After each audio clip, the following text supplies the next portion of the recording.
carrier synchronization is required in coherent detector. That is coherent detector in the case we are in required of carrier synchronization to generate a coherent reference signal at the receiver. And in this method here, in this carrier synchronization, what we do is a data bearing signal is modulated on a carrier, and the power spectrum, modulated carrier in the power spectrum in that it contains a discrete component at carrier frequency. So data bearing signal modulating, data bearing signal is modulated on a carrier. Our modulated carrier in the power spectrum we have a discrete component at the frequency fc. And the Fourier transform the Fourier transform of the modulate data bearing signal or carrier which modulate carrier modulated carrier signal like it. So modulated carrier signal the Fourier transform we will have a component at fc. We will have a component at fc, frequency fc we will have a component. Then e component phase lock ആയിരിക്കണം. ആ phase lock achieve ചെയ്യുന്നത് by this using this PLL ആണ്. So the phase lock loop can be used to track this component fc. So basically ഒരു data bearing signal ആണ്. This is a message signal or modulating signal പറയുന്നത്. So അത് നമ്മൾ carrier ആയിട്ട് modulate ചെയ്തു. So നമ്മൾ modulated carrier frequency എന്ന് പറഞ്ഞാൽ അതിന്റെ power spectrum എടുത്തു കഴിഞ്ഞാൽ it will have a component at fc. It will have a component at fc. So in the receiver side there should be circuit. That's a PLL circuit. That is phase lock circuit.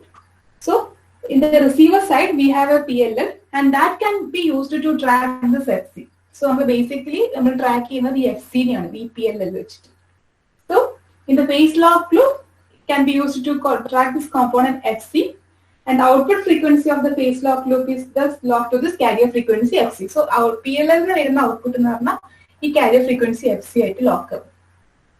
അത് basically track ചെയ്യുന്നത് ഈ carrier frequency ആണ്, fc നെയാണ് track ചെയ്യുന്നത്. And this output frequency of PLL is used as a coherent reference signal for detection in the receiver. So നമ്മൾ ഇന്നലെ കണ്ടു output PLL എന്ന് വരുന്ന output ഒരു frequency divided by m എന്ന സർക്യൂട്ടിലേക്ക് കൊടുത്തു, അതൊരു phase shiftലേക്ക് കൊടുത്തു, അതിൽ വരുന്ന signal reference signal. So this reference signal is used in the detection this reference signal is used for detection in the receiver side. So ഇത്രയാണ് basic carrier synchronization ഉള്ളത്. Basic carrier synchronization we are actually doing phase and frequency synchronization ആണ്. So coherent detector in the case there should be need of the coherent detector in the case synchronization circuit coherent reference signal generating. So basically ഇവിടെ നടക്കുന്ന ഒരു data bearing signal it's modulated on a carrier, and this carrier modulated carrier power spectrum it will have a component at fc.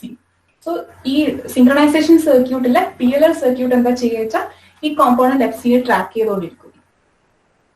Then it will be making in phase lock with this carrier frequency fc. So ഇത്രയാണ് carrier synchronization basics എന്ന് പറയുന്നത്. So അതിലുണ്ടാകുന്ന രണ്ട് category അല്ലെങ്കിൽ ഈ carrier synchronization achieve ചെയ്യാൻ വേണ്ടി നമ്മൾ രണ്ട് മെത്തേഡ് പഠിച്ചിരുന്നു, രണ്ട് മെത്തേഡ് പറഞ്ഞിരുന്നു. അതിൽ ഫസ്റ്റ് വൺ ആണ് നമ്മൾ mth ലൂപ്പ് എന്ന് പറയുന്നത്, mth പവർ ലൂപ്പ് എന്ന് പറയുന്നത്. സോ അതിന്റെ mth പവർ ലൂപ്പ് അല്ലെങ്കിൽ mth പവർ ലൂപ്പ് എന്ന് പറയുന്നതിന്റെ കുറച്ച് ഡിസഡ്വാൻറ്റേജസ് നിങ്ങൾ പഠിച്ചായിരുന്നു. സോ അതിന്റെ ഡിസഡ്വാൻറ്റേജ് പറയുകയാണെങ്കിൽ റെസിഡ്യൂൽ കോമ്പോണന്റ് ഉണ്ടാവും. ഈ റെസിഡ്യൂൽ കോമ്പോണന്റ് ഫ്രീക്വൻസിയും ഫേസും അല്ലാണ്ട് വേറൊരു ഇൻഫർമേഷൻസ് ആ റെസിഡ്യൂൽ കോമ്പോണൻസ് നമുക്ക് അച്ചീവ് ചെയ്യാൻ പറ്റത്തില്ല. അതായിരുന്നു one of the disadvantages. And next disadvantage എന്ന് പറഞ്ഞാൽ അതിന്റെ transmission represent waste of power. അതിന്റെ ട്രാൻസ്മിഷൻ എന്ന് പറയുന്നത് വേസ്റ്റ് ഓഫ് പവർ ആണ്. സോ അതായത് രണ്ട് ഡിസഡ്വാൻറ്റേജ്. പിന്നെ എന്ന് പറഞ്ഞാൽ അതിനകത്ത് നമ്മൾ കണ്ടായിരുന്നു mth പവർ ലോ ഡിവൈസ് എന്ന് പറഞ്ഞിട്ട്, അതായത് ഇപ്പം m=2 ആണെങ്കിൽ സ്ക്വയർ ലോ ഡിവൈസ് ആവും. mth പവർ ലോ ഡിവൈസ് എന്ന് പറഞ്ഞൊരു ബ്ലോക്ക് ഫസ്റ്റ് തന്നെ കണ്ടായിരുന്നു. സോ m=2 ആകുന്ന കേസിൽ അത് നമ്മൾ ഫസ്റ്റ് തന്നെ ഒരു mth പവർ ലോ ഡിവൈസ് ഉണ്ടായിരുന്നു. അതിന്റെ കേസിൽ m=2 ആകുമ്പോൾ ഇതൊരു സ്ക്വയർ ലോ ഡിവൈസ് ആവും. സ്ക്വയർ ലോ ഡിവൈസ് ആണ്. സോ ഈ mth പവർ ലോ ഡിവൈസ് എന്ന് പറഞ്ഞു കഴിഞ്ഞാൽ it is very hard to implement, അല്ല അതിന്റെ ഇംപ്ലിമെന്റേഷൻ അത്ര ഈസി അല്ല. സോ അതൊരു ഡിസഡ്വാൻറ്റേജ് ആയിരുന്നു. പിന്നെ ഇവിടെ mth പവർ ലോ ഡിവൈസ് നമ്മൾ ഫേസ് ആംപ്ലിഫിറ്റി പ്രോബ്ലം ഫേസ് ചെയ്തിരുന്നു. In the case of mth power law അല്ലെങ്കിൽ mth പവർ ലൂപ്പിന്റെ കേസിൽ we have mth power law device ഉണ്ടായിരുന്നു. സോ അതിന്റെ കേസിൽ നോക്കുമ്പോൾ അതൊരു m=2 ആവുന്ന സമയത്ത് അല്ലെ അതിന്റെ വേരിയേഷൻസിൽ, അതായത് m=4 ആവുന്ന സമയത്ത് ഈ mth പവർ ലോ ഡിവൈസിന്റെ ഇംപ്ലിമെന്റേഷൻ ലിറ്റിൽ ബിറ്റ് ഹാർഡ് ആണ്. ആൻഡ് അവിടെ ഒരു ഫേസ് ആംബിഗ്യൂറ്റി പ്രോബ്ലം എന്ന് പറഞ്ഞ പ്രോബ്ലം എക്സിസ്റ്റ് ആയിരുന്നു. So we now go for next method. Next method ആണ്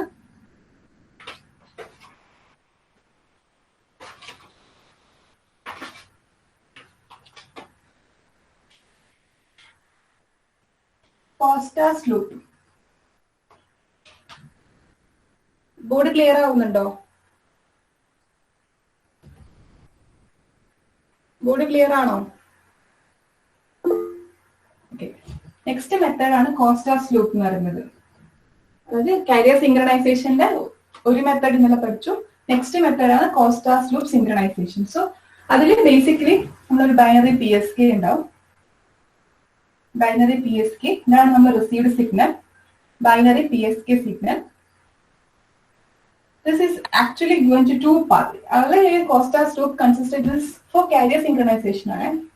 Carrier synchronization. So basically, binary PSK is given to two paths. One in phase path. Next one, it's a quadrature path. First one in phase path. Second one a quadrature path. So this is given to a low pass filter. This is given to a low pass filter. Low pass filter. Output is given to a phase discriminator.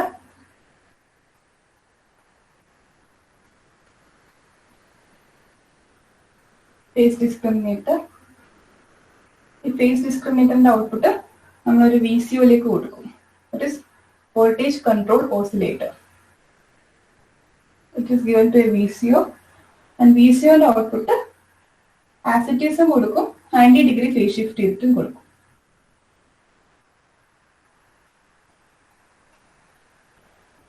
Today we get our demodulated output. Demodulated binary stream.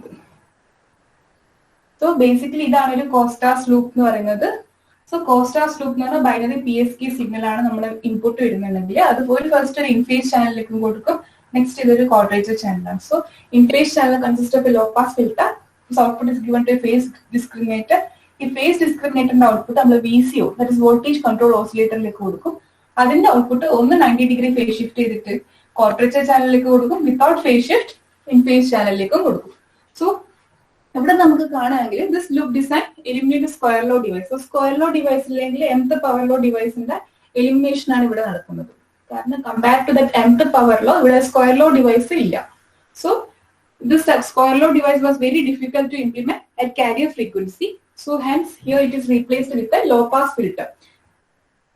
That is by multiplier or low pass filter in the place of mth square law device. Mth square law device phase discriminator or VCO PLL part.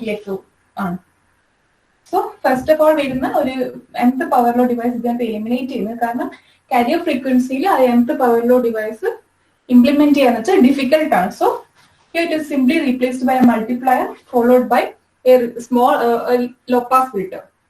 So this loop design eliminate the square law device which can be difficult to be implemented at carrier frequency, and here it is replaced with a multiplier and relatively simple low pass filter. So be clear or no?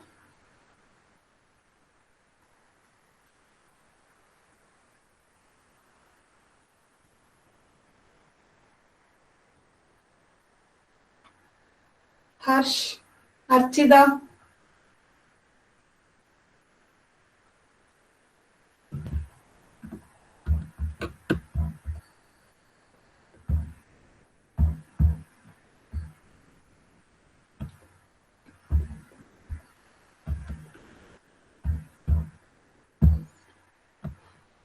Okay, so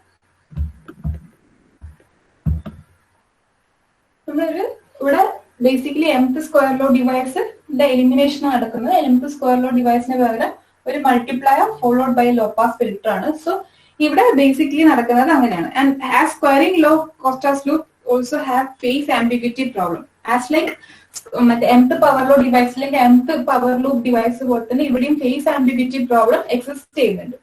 Because Costa's loop is equivalent to squaring loop in terms of noise performance. So, in terms of signal performance, squaring operation.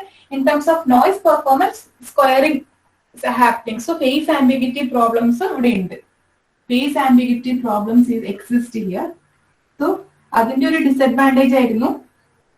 In the mth power load device, maybe disadvantage is phase ambiguity problem.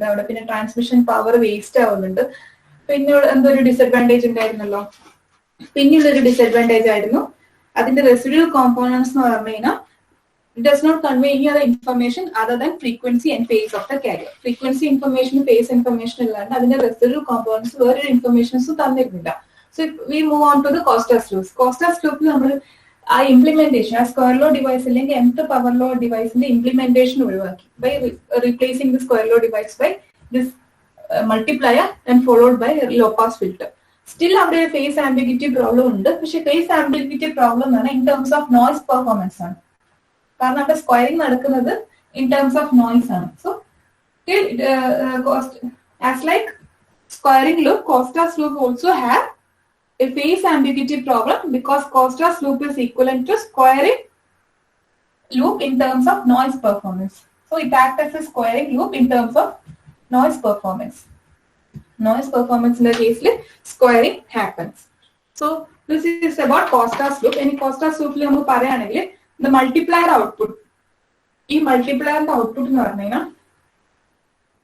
it's usually even the multiplier output usually Vm represent 1/4 into 2 to T by T.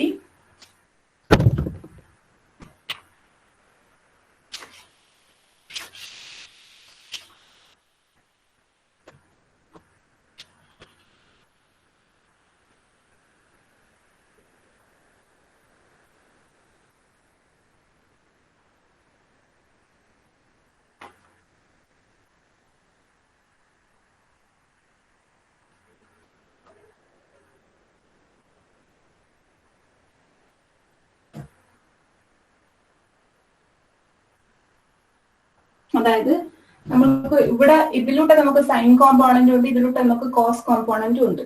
അതായത് in phase ചാനലിലൂടെ നമുക്ക് cos component ഉണ്ട്, that is cos psi minus theta എന്ന് പറഞ്ഞൊരു component വരും. Quadrature ഫേസിൽ അല്ലെങ്കിൽ quadrature ചാനലിൽ we have psi minus theta എന്ന് പറഞ്ഞൊരു കോമ്പോണന്റ് ഉണ്ട്. സോ ഈ ഓൾ ടുഗദർ ഇതിന്റെ മൾട്ടിപ്ലയർ ഔട്ട്പുട്ട് എന്ന് വി എം എന്ന് പറഞ്ഞു കഴിഞ്ഞാൽ 1/4 into 2e by t sin psi minus theta into cos psi minus theta. So it will become e by 2t into 1/2 into sin. This on solving it will be sin 2 psi minus theta. Sin 2 psi minus theta. So it will automatically become e by 4t, that is multiplying this sin 2 psi minus theta. Sin 2 psi minus theta. So this e by t can be represented as p. P equal to e by t. So this Vm now become equal to p by 4. We are replacing this e by t as p. So this Vm automatically become p by 4 sin 2 psi minus theta. Here the power p of the signal is over the period t and is given by e by t, and the equation can be now written as Vm is equal to p by 4 sin 2 psi minus theta.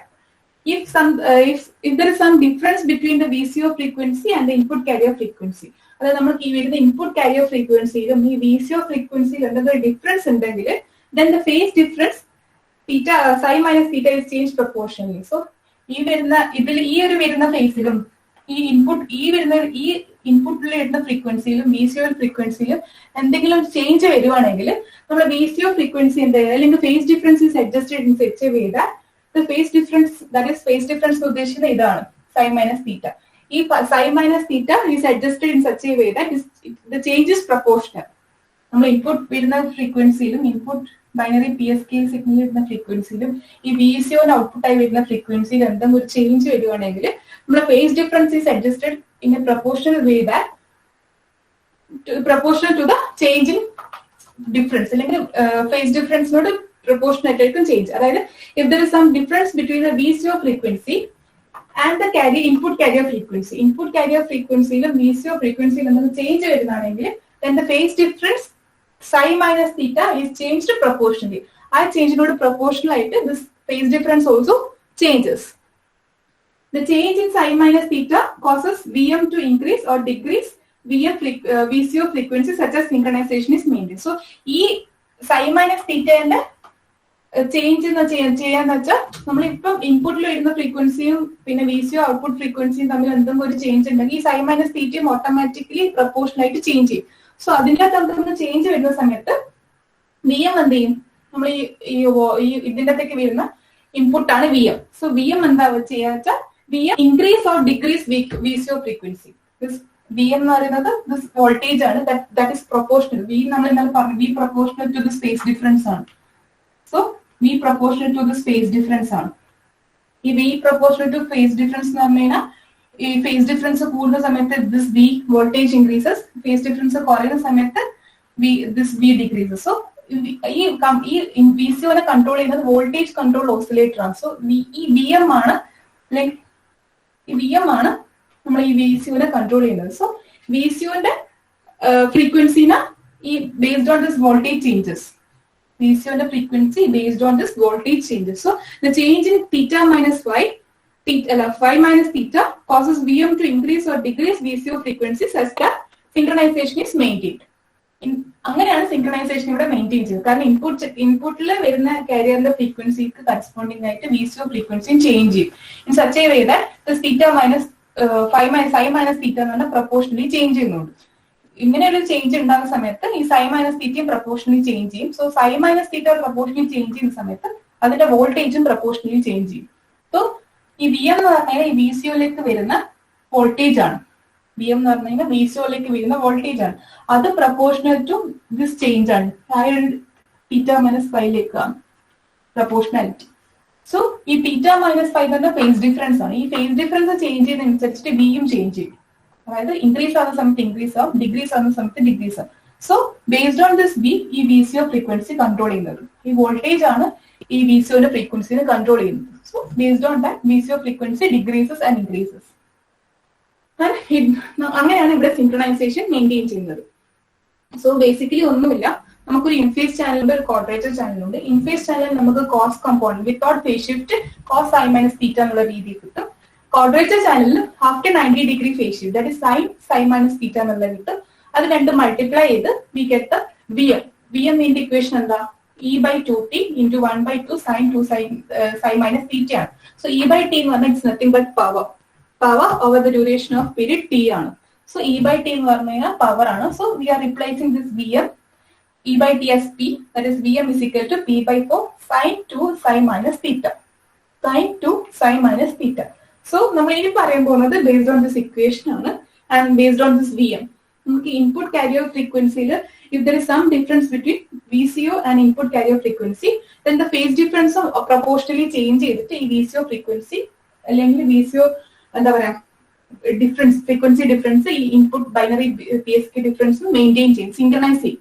So based on this sine minus theta ഇവിടെ ഒരു voltage develop ചെയ്യും. ഈ voltage ആണ് VCOന്റെ ഫ്രീക്വൻസിനെ ഈ carrier frequency ആയിട്ട് synchronise ചെയ്യുന്നത്.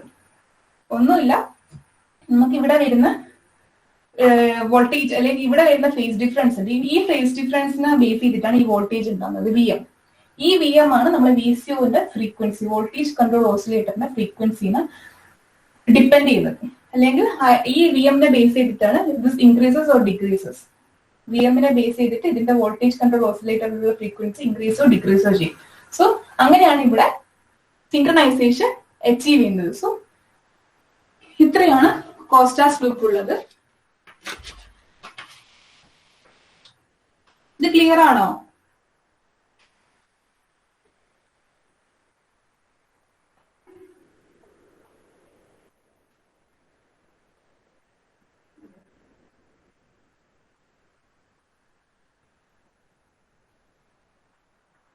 എല്ലാവർക്കും clear ആണോ? അർച്ചിത, പാർവതി, ഹരിത?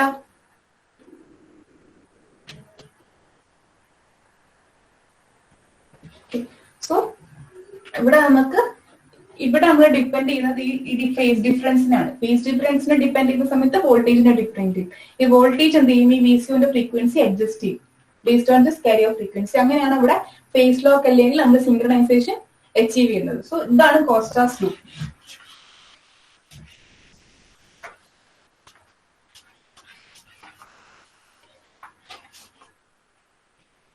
നെക്സ്റ്റ് നമ്മൾ ഡിസ്കസ് ചെയ്യാൻ പോകുന്നത് സിമ്പിൾ സിങ്ക്രണൈസേഷൻ ആണ്. ഇത്ര നേരം നമ്മൾ പഠിച്ചത് കാരിയർ സിങ്ക്രണൈസേഷൻ ആയിരുന്നു. നമ്മളിപ്പോ ഇനി ഡിസ്കസ് ചെയ്യാൻ പോകുന്നത് സിമ്പിൾ സിങ്ക്രണൈസേഷൻ.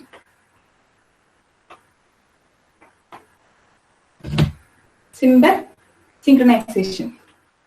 ഈ സിമ്പിൾ സിങ്ക്രണൈസേഷൻ എന്ന് പറഞ്ഞാൽ can be processed along side with the carrier synchronization. So it can be done along with carrier synchronization. അല്ലെങ്കിൽ alongside അത് ചെയ്തുകൊണ്ടിരിക്കുന്ന സമയത്ത് തന്നെ നമുക്ക് ചെയ്യാൻ പറ്റുന്ന ഒരു കാര്യമാണ് simple synchronization. So carrier synchronization alongside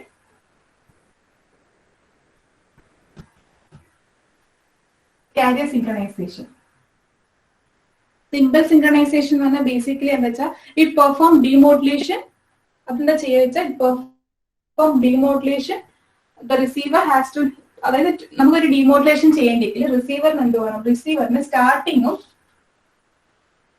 and finishing time വേണം.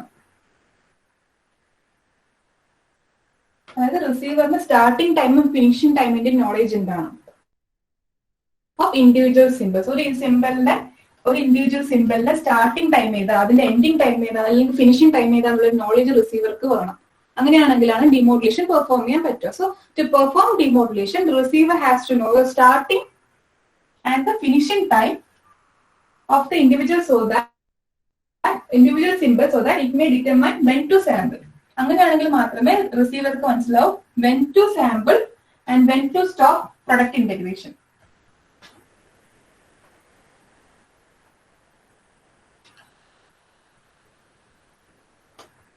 So the estimation of this time is called clock recovery. ഇതിന്റെ എസ്റ്റിമേഷൻ നമ്മൾ പറയാം ക്ലോക്ക് റിക്കവറി. അതായത് ഈ സ്റ്റാർട്ടിംഗ് ടൈമും ഫിനിഷിംഗ് ടൈമിന്റെയും എസ്റ്റിമേഷൻ. ആ ക്ലോക്ക് റിക്കവറി തന്നെയാണ് symbol synchronization. This clock recovery is otherwise known as symbol synchronisation.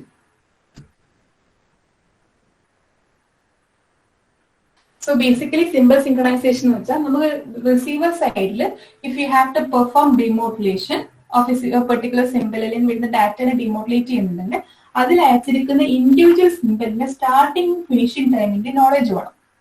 Starting ടൈമിന്റെ നോളേജും വേണം, ഫിനിഷിംഗ് ടൈമിന്റെ നോളേജ് വേണം. So based on the starting time and finishing time in the demodulator സാമ്പിളിംഗും പിന്നെ വെൻ ടു സ്റ്റോപ്പ് ദ ഇന്റഗ്രേറ്റേഴ്സിന്റെ operation എപ്പോൾ stop ചെയ്യണമെന്ന് ഡിറ്റർമൈൻ ചെയ്യുന്നത് സ്റ്റാർട്ടിംഗ് ആൻഡ് ഫിനിഷിംഗ് ടൈമാണ്. So based on the starting and finishing ടൈമാണ് സാമ്പിളിംഗ് ഓപ്പറേഷനും പിന്നെ ഇന്റഗ്രേറ്റേഴ്സിന്റെ ഓപ്പറേഷൻ സ്റ്റോപ്പ് ചെയ്യുന്നതൊക്കെ based on the starting and finishing ടൈമാണ്. സോ ഈ ഒരു പ്രോസസ് അതായത് ദ ക്ലോക്ക് അതായത് എങ്ങനെ പറയാം, so it may determine when to sample and when to stop the integrator. So ഈ ഒരു പ്രോസസ്സിനെ എസ്റ്റിമേറ്റ് ചെയ്യുന്നതാണ് ക്ലോക്ക് റിക്കവറി പറയുന്നത്. അതായത് ഈ സ്റ്റാർട്ടിംഗ് ടൈമും ഫിനിഷിംഗ് ടൈമിനെയും എസ്റ്റിമേറ്റ് ചെയ്തെടുക്കുന്ന പ്രോസസ്സിനെ ക്ലോക്ക് റിക്കവറി എന്ന് പറയുന്നത്. അത് തന്നെയാണ് simple സിങ്ക്രണൈസേഷനും. So the starting time and the finishing time of the symbol must be known in the demodulator side, and in order to start sampling and when to stop integrator. So this estimation of the starting and finishing time is called clock recovery. It's nothing but simple synchronization. So ഇതിന്റെ estimate ചെയ്ത് എടുക്കുന്നതാണ് നമ്മൾ clock recovery എന്ന് പറയും, അല്ലെങ്കിൽ symbol synchronization എന്ന് പറയും. So simple synchronisation can be അല്ലെങ്കിൽ ക്ലോക്ക് റിക്കവറി ആ മെത്തേഡ് ഓഫ് എസ്റ്റിമേഷൻ അല്ലെങ്കിൽ symbol synchronisation can be processed along with carrier synchronisation. So along carrier synchronization. This can be processed along with the carrier synchronization. Alternatively, clock recovery is accomplished first, followed by carrier recovery. So, കൂടുതൽ ചെയ്യുന്നത് first clock recovery ചെയ്യും, next അതിനെ follow ചെയ്തിട്ടാണ് carrier recovery ചെയ്യുന്നത്. അതായത് first നമ്മൾ simple synchronisation ചെയ്യും, അതിനെ ഫോളോ ചെയ്തിട്ടാണ് കാരിയർ സിങ്ക്രണൈസേഷൻ ചെയ്യുന്നത്. സോ റിവേഴ്സും പറ്റും, കാരണം ഫസ്റ്റ് ഫോളോ നമ്മൾ യൂഷ്വലി ചെയ്യുന്നത് ഫസ്റ്റ് ക്ലോക്ക് റിക്കവറി ചെയ്യും, പിന്നെ അതായത് സിമ്പിൾ റിക്കവറി ചെയ്യും, പിന്നെയാണ് കാരിയർ റിക്കവറി ചെയ്യുന്നത്. So alternatively clock recovery is accomplished first, followed by carrier recovery. Sometimes reserve procedure is also followed. So sometimes carrier synchronization ചെയ്ത് കഴിഞ്ഞിട്ട് ക്ലോക്ക് സിമ്പിൾ സിങ്ക്രണൈസേഷൻ ചെയ്യും. അല്ലെങ്കിൽ മോസ്റ്റ് ഓഫ് ദ കേസ് നമ്മൾ ചെയ്യുക first clock recovery അല്ലെങ്കിൽ symbol synchronisation ചെയ്ത് കഴിഞ്ഞിട്ട് carrier synchronisation ചെയ്യും. സോ ബേസിക്കലി സിമ്പിൾ സിങ്ക്രണൈസേഷൻ എന്തിനാണെന്ന് വെച്ചാൽ നമുക്ക് starting and finishing time of the symbol estimate ചെയ്തെടുക്കാനാണ്. അങ്ങനെ സ്റ്റാർട്ടിംഗ് ടൈമും ഫിനിഷിംഗ് ടൈമും എസ്റ്റിമേറ്റ് ചെയ്തെടുത്താൽ മാത്രമേ നമുക്ക് എപ്പോഴാണ് സാമ്പിൾ ചെയ്യേണ്ടത്, എപ്പോഴാണ് ഇന്റഗ്രേറ്റേഴ്സ് ഒക്കെ സ്റ്റോപ്പ് ചെയ്യേണ്ടത് എന്നുള്ളൊരു ഐഡിയ കിട്ടത്തുള്ളൂ. ഡിമോഡുലേറ്റർ സൈഡിൽ എപ്പോഴാണ് സാമ്പിൾ ചെയ്യേണ്ടത്, എപ്പോഴാണ് ഇന്റഗ്രേഷൻ ഓപ്പറേഷൻ സ്റ്റോപ്പ് ചെയ്യേണ്ടത് എന്നുള്ളത് ഈ starting and finishing time of the സിമ്പിളിനെ ഡിപ്പെൻഡ് ചെയ്തിട്ടാണ്. സോ ഈ starting and finishing time estimate എടുക്കുന്ന പ്രോസസ്സിനാണ് ക്ലോക്ക് റിക്കവറി എന്ന് പറയുന്നത്. അതായത് ക്ലോക്ക് റിക്കവറി എന്ന് പറയുന്നത് ആ clock recovery is nothing but simple synchronisation. Simple synchronization. This clock recovery is also known as simple synchronization. So, this simple synchronization, we carrier synchronization alongside the procedure. So, most of the cases, simple synchronization. Clock recovery we carrier synchronization. So, that is reverse operation possible. So, in case we carrier synchronization, simple synchronization. So ഇതിൽ കുറച്ച് approaches ഉണ്ട്. നമുക്ക് രണ്ട് approach എങ്ങനെയാന്ന് നോക്കാം. അതായത് simple synchronisation ചെയ്യേണ്ട രണ്ട് അപ്രോച്ച് എങ്ങനെയാന്ന് നോക്കാം. സോ ഫസ്റ്റ് അപ്രോച്ച് എന്ന് പറഞ്ഞു കഴിഞ്ഞാൽ of doing the simple synchronization എന്ന് പറഞ്ഞു കഴിഞ്ഞാൽ നമ്മൾ ആദ്യം എന്ത് ചെയ്യും, ഒരു ക്ലോക്ക് നമ്മൾ ഡാറ്റ ബെയറിംഗ് സിഗ്നലിനപ്പുറം ഒരു ക്ലോക്കും കൂടി ഫസ്റ്റ് തന്നെ ട്രാൻസ്മിറ്റ് ചെയ്യും in a multiplexed form. So data bearing സിഗ്നലിനപ്പുറം ഒരു ക്ലോക്ക് ഓൾറെഡി ഫസ്റ്റ് തന്നെ മൾട്ടിപ്ലെക്സ്ഡ് ഫോം ഫസ്റ്റ് അപ്രോച്ച് ആണ് ഡിസ്കസ് ചെയ്യുന്നത്. What we do is data bearing signal, അത് നമ്മൾ ഇൻഫർമേഷൻ സിഗ്നലിനപ്പുറം തന്നെ നമ്മളൊരു ക്ലോക്ക്, അതായത് ക്ലോക്ക് മൾട്ടിപ്ലെക്സ്ഡ് ഫോമിൽ ട്രാൻസ്മിറ്റ് ചെയ്യും. ഈ ക്ലോക്ക് നമ്മൾ റിസീവർ സൈഡിൽ അല്ലെങ്കിൽ ഡിമോഡുലേറ്റർ സൈഡിൽ എക്സ്ട്രാക്ട് ചെയ്യും. This clock is extracted at the demodulator by proper filtering operation വെച്ചിട്ട് നമ്മൾ എക്സ്ട്രാക്ട് ചെയ്ത് എടുക്കും. Extracted by filtering the modulated waveform. Modulated waveform filter ചെയ്ത് കഴിഞ്ഞാൽ we can extract this clock. So first approach, what we do is we send a clock with the data bearing signal in a multiplexed form. നമ്മൾ data bearing signal നമ്മൾ ഇൻഫർമേഷന്റെ അപ്പുറം നമ്മളൊരു ക്ലോക്കും കൂടി send ചെയ്യും in a multiplexed form. ഈ form റിസീവറിൽ എത്തിക്കഴിഞ്ഞാൽ നമ്മൾ അതിനെ ക്ലോക്കിനെ എക്സ്ട്രാക്ട് ചെയ്തെടുക്കും by appropriate filtering of the modulated wave form. So വരുന്ന മോഡുലേറ്റഡ് വേവ് ഫോമിന്റെ അകത്തുനിന്ന് നമ്മളൊരു ഫിൽറ്ററിംഗ് അപ്രോപ്രിയേറ്റ് ഫിൽറ്ററിംഗ് വെച്ചിട്ട് നമ്മൾ ഈ ക്ലോക്കിനെ എക്സ്ട്രാക്ട് ചെയ്തെടുക്കും. So, one approach on it. That is, simple synchronization problem is solved by transmitting a clock along with the data bearing signal in a multiplexed form, and then the clock is extracted by appropriate filtering of the modulated waveform. So, next approach under in second approach, second approach non-coherent detector use. സാധാരണ സിങ്ക്രണൈസേഷനിൽ coherent detector use ചെയ്യാം. പക്ഷെ simple സിങ്ക്രണൈസേഷന്റെ കേസിൽ നമ്മൾ first എന്താ ചെയ്യാന്ന് വെച്ചാൽ ഒരു non coherent detector use ചെയ്യും. Non coherent detector used for extracting the clock. നമ്മൾ മൾട്ടിപ്ലെക്സ്ഡ് ഫോമിൽ സെക്കൻഡ് അപ്രോച്ചിൽ നമ്മൾ ഡാറ്റ ബെയറിംഗ് സിഗ്നലിനപ്പുറം ക്ലോക്ക് ഒരു മൾട്ടിപ്ലെക്സ്ഡ് ഫോമിൽ സെൻഡ് ചെയ്യും. പക്ഷെ ഫസ്റ്റ് അപ്രോച്ചിന്റെ അകത്ത് നമ്മൾ പ്രോപ്പർ ഫിൽറ്ററിംഗ് ഓപ്പറേഷൻ വെച്ചിട്ടായിരുന്നു എക്സ്ട്രാക്ട് ചെയ്തെടുത്തത്. ഈ സെക്കൻഡ് അപ്രോച്ചിനകത്ത് നോൺ കോഹറന്റ് ഡിറ്റക്ടർ യൂസ് ചെയ്തിട്ട് നമ്മൾ ക്ലോക്കിനെ നമ്മൾ ഡാറ്റ ബെയറിംഗ് സിഗ്നലിനപ്പുറം മൾട്ടിപ്ലെക്സ്ഡ് ഫോമിൽ അയച്ച ക്ലോക്കിനെ എക്സ്ട്രാക്ട് ചെയ്തെടുക്കും. So, in the second method, non-coherent detectors are used for extraction of clock. The clock timing is usually much more stable than carrier. Then the carrier is recovered by processing the non-coherent. So, ഈ process കഴിഞ്ഞ് കഴിഞ്ഞാൽ നമ്മൾ carrier synchronisation ചെയ്യും. So clock നമ്മൾ മുന്നേ പറഞ്ഞു simple synchronization is followed by carrier synchronization. Simple synchronization വേണ്ടി we use this non-coherent detector. So ആ non-coherent detector നമ്മൾ ക്ലോക്ക് എക്സ്ട്രാക്ട് ചെയ്ത് എടുത്തു. ഇനി നമ്മൾ കാരിയർ സിങ്ക്രണൈസേഷൻ ചെയ്യും. സോ ഈ കാരിയർ സിങ്ക്രണൈസേഷൻ യൂഷ്വലി നമ്മൾ ചെയ്യുന്നത് with the help of coherent detectors ആണ്. So based on coherent detector. So ഈ നോൺ കോഹറന്റ് ഡിറ്റക്ടർ എന്ന് പറയുന്ന ഔട്ട്പുട്ടിനെ ബേസ് ചെയ്തിട്ടാണ് കാരിയർ സിങ്ക്രണൈസേഷൻ ചെയ്യുന്നത്. So then the carrier is recovered by processing the non-coherent detector output in each clocked interval. So നമുക്ക് ഈ non coherent ഡിറ്റക്ടറിനകത്ത് നിന്ന് നമുക്ക് ക്ലോക്ക് കിട്ടി. ആ വരുന്ന ഔട്ട്പുട്ടിനെ ബേസ് ചെയ്തിട്ടാണ് നമ്മൾ ഈ കാരിയർ സിങ്ക്രണൈസേഷൻ ചെയ്യാൻ പോകുന്നത്. സോ ഇതാണ് രണ്ട് മെത്തേഡ് അല്ലെങ്കിൽ രണ്ട് അപ്രോച്ച് എന്ന് പറയുന്നത് സിമ്പിൾ സിങ്ക്രണൈസേഷനിൽ. ഫസ്റ്റ് അപ്രോച്ച് നമ്മൾ യൂസ് ചെയ്യുന്നത് ഒരു ഫിൽറ്റർ ഓഫ്, അതായത് നമ്മൾ ഡാറ്റാ ബെയറിംഗ് സിഗ്നലിനൊപ്പം നമ്മൾ ക്ലോക്കും കൂടി ഒരു മൾട്ടിപ്ലെക്സ്ഡ് ഫോമിൽ സെൻഡ് ചെയ്യും. ക്ലോക്ക് എന്ന് പറഞ്ഞാൽ അതിന്റെ സ്റ്റാർട്ടിംഗ് ടൈം, ഫിനിഷിംഗ് ടൈം അതൊക്കെ മനസ്സിലാക്കുന്ന രീതിയിലുള്ള ഒരു ഇൻഫർമേഷൻ ആണ് ദിസ് ക്ലോക്ക് സിഗ്നൽ എന്ന് പറഞ്ഞത്. അതായത് ക്ലോക്കിന്റെ സ്റ്റാർട്ടിംഗിൽ സെൻഡ് ചെയ്യും, എൻഡിംഗിൽ റിസീവ് ചെയ്യുന്നത്, എൻഡിംഗിൽ സിമ്പിൾ അവസാനിക്കുന്ന രീതിയിലാണ് ക്ലോക്ക് സെൻഡ് ചെയ്യുന്നത്. സോ ഈ ക്ലോക്കിനെ ബേസ് ചെയ്തിട്ടാണ് നമ്മൾ സ്റ്റാർട്ടിംഗ് ടൈമും എൻഡിംഗ് ടൈമും മനസ്സിലാക്കുന്നത്. ഒരു ഇൻഡിവിജ്വൽ സിമ്പിളിന്റെ സ്റ്റാർട്ടിംഗ് ടൈമും എൻഡിംഗ് ടൈമും മനസ്സിലാക്കുന്നത് ക്ലോക്കിനെ ബേസ് ചെയ്തിട്ടാണ്. സോ ക്ലോക്ക് റിക്കവറി യൂസ് ചെയ്താൽ നമുക്ക് അതിനെ എപ്പോൾ സാമ്പിൾ ചെയ്യാം, എപ്പോൾ ഇന്റഗ്രേഷൻ സ്റ്റോപ്പ് ചെയ്യാനുള്ള ഇൻഫർമേഷൻ കിട്ടും. അതുപോലെ തന്നെ നിങ്ങൾക്ക് രണ്ട് അപ്രോച്ച് ഉണ്ട്. ഫസ്റ്റ് അപ്രോച്ച് എന്ന് പറഞ്ഞു കഴിഞ്ഞാൽ clock signal data bearing signal send ചെയ്യുക, എന്നിട്ട് അത് റിസീവർ സൈഡിൽ അത് എക്സ്ട്രാക്ട് ചെയ്തെടുക്കുന്ന പ്രൊസീജിയറിലാണ് ഈ ഫസ്റ്റ് അപ്രോച്ചും സെക്കൻഡ് അപ്രോച്ചും ഡിഫർ ചെയ്യുന്നത്. സോ ഫസ്റ്റ് അപ്രോച്ച് എന്ന് പറഞ്ഞു കഴിഞ്ഞാൽ നമ്മൾ അവിടെ ഒരു പ്രോപ്പർ ഫിൽറ്ററിംഗ് ഓപ്പറേഷൻ യൂസ് ചെയ്തിട്ട് ക്ലോക്കിനെ എക്സ്ട്രാക്ട് ചെയ്ത് എടുക്കും. ഫസ്റ്റ് അപ്രോച്ച് എന്ന് പറഞ്ഞാൽ നമ്മൾ റിസീവർ സൈഡിൽ ഡിമോഡുലേറ്റർ സൈഡിൽ നമ്മൾ മൾട്ടിപ്ലെക്സ്ഡ് ഫോമിൽ വന്ന ക്ലോക്കും പിന്നെ ഡാറ്റാ ബെയറിംഗ് സിഗ്നലും മൾട്ടിപ്ലെക്സ്ഡ് ഫോമില വരിക റിസീവർ സൈഡിലാണ്. സോ അതിനകത്ത് നമുക്ക് ക്ലോക്ക് എക്സ്ട്രാക്ട് ചെയ്ത് എടുക്കണം. സോ എക്സ്ട്രാക്ടിങ് പ്രൊസീജിയറിൽ മാത്രമാണ് ഫസ്റ്റ് അപ്രോച്ചും സെക്കൻഡ് അപ്രോച്ചും ഡിഫർ ചെയ്യുന്നത്. സോ ഫസ്റ്റ് അപ്രോച്ചിൽ നമ്മൾ പ്രോപ്പർ ഫിൽറ്ററിംഗ് ഓപ്പറേഷൻസ് വെച്ചിട്ട് നമ്മൾ അതിൽ എക്സ്ട്രാക്ട് ചെയ്തെടുക്കും. സെക്കൻഡ് അപ്രോച്ചിൽ എന്ന് വെച്ചാൽ നമ്മൾ നോൺ കോഹറന്റ് ഡിറ്റക്ടർ ഫസ്റ്റ് തന്നെ പ്ലേസ് ചെയ്യും. സോ ആ നോൺ കോഹറന്റ് ഡിറ്റക്ടറിനകത്ത് നമുക്ക് ക്ലോക്കിനെ എക്സ്ട്രാക്ട് ചെയ്ത് എടുക്കാം. മനസ്സിലായിനോ?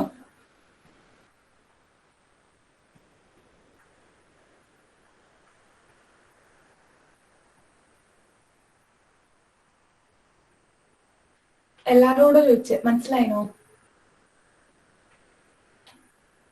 ഗോപിക, അർച്ചിത, രോഹിത്, ഓക്കെ.